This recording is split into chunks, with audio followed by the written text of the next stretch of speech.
Physical contact के बाद आईपिल या अनवांटेड 72 इस्तेमाल की और उसके कुछ दिन के बाद पीरियड आ गया। पीरियड आने के बाद फिर कुछ डिस्चार्ज सा स्टार्ट हो गया। अब डिस्चार्ज भी बंद हो चुका है, लेकिन पीरियड को अब 1 महीना हो चुका है लेकिन पीरियड नहीं आया। तो क्या ऐसे में प्रेगनेंसी के चांसेस हैं? ऐसी बहुत सारे लोगों के साथ सिचुएशन रहती है। इसमें हमारी सबसे पहले सलाह ये आपको रहती है कि जब आईपिल की जरूरत हो तभी आईपिल का इस्तेमाल करें। मतलब कोई जरूरी नहीं है कि पूरे पीरियड के एक साइकिल में जब भी आप मिलते हैं तो आईपिल की जरूरत है। बहुत सारे दिन ऐसे होते हैं जो सेफ होते हैं और उन दिनों में आईपिल की जरूरत ही नहीं है। तो इसलिए उसको समझना बहुत जरूरी है कि पूरे एक पीरियड के साइकिल में कौन से सेफ डे हैं और कौन से अनसेफ डे। आपको आईपिल तभी इस्तेमाल करनी है जब आप अनसेफ डे के आसपास मिल रहे हैं। उसकी जानकारी ऑलरेडी मैंने इन सेफ और अनसेफ डे के वीडियोस में दे रखी है, या फिर आप आईपिल वाले हमारे वीडियो सेक्शन को देख सकते हैं कि आईपिल कब लेनी चाहिए, उसकी डिटेल मैंने इसमें दे रखी है।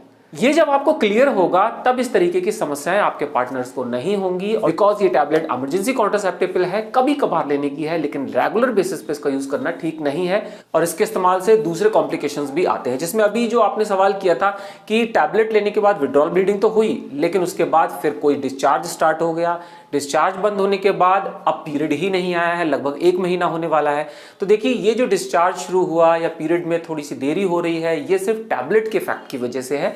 टैबलेट लेने के बाद जो ब्लीडिंग स्टार्ट होती है, जिसे विड्रॉल ब्लीडिंग कहते हैं, उसके बाद अब नेक्स्ट पीरियड कब आएगा ये एकदम फिक्स नहीं बताया जा सकता, बिकॉज वो लेट भी हो सकता है और समय पर भी आ सकता है। और जो व्हाइट डिस्चार्ज के बारे में आपने मुझसे पूछा है या आप जानना चाहते हैं उसके बारे में, तो आपको बता दूं कि व्हाइट डिस्चार्ज हर एक पीरियड साइकिल में सभी को होते हैं, ये नॉर्मल है होना, लेकिन वो आपके फर्टाइल डेज के आसपास होते हैं, जिससे कि प्रेगनेंसी में थोड़ी और आसानी हो। लेकिन जब आप अनवांटेड 72 लेकर पीरियड को स्टार्ट करते हैं तो ये सारा सिस्टम गड़बड़ा जाता है। इसलिए विड्रॉल ब्लीडिंग तो हो गई, लेकिन अब वो व्हाइट डिस्चार्ज बाद में हो रहा है। तो इसलिए इसको नॉर्मल होने में इन सारी चीज़ों को कम से कम 1 महीना या 2 महीना लग सकता है, तब ये सारी चीज़ें अपनी जगह पर फिक्स हो जाएंगी। इन कॉम्प्लिकेशन से बचने के लिए ही मैंने आईपिल के बहुत सारे अवेयरनेस के वीडियोज़ बनाए हैं, जिसमें पूरी जानकारी है कि कब आप इसको ले सकते हैं, कब अवॉइड कर सकते हैं, कब लेना सही है, कब लेना सही नहीं है। इसकी सारी जानकारी इन वीडियोस में है।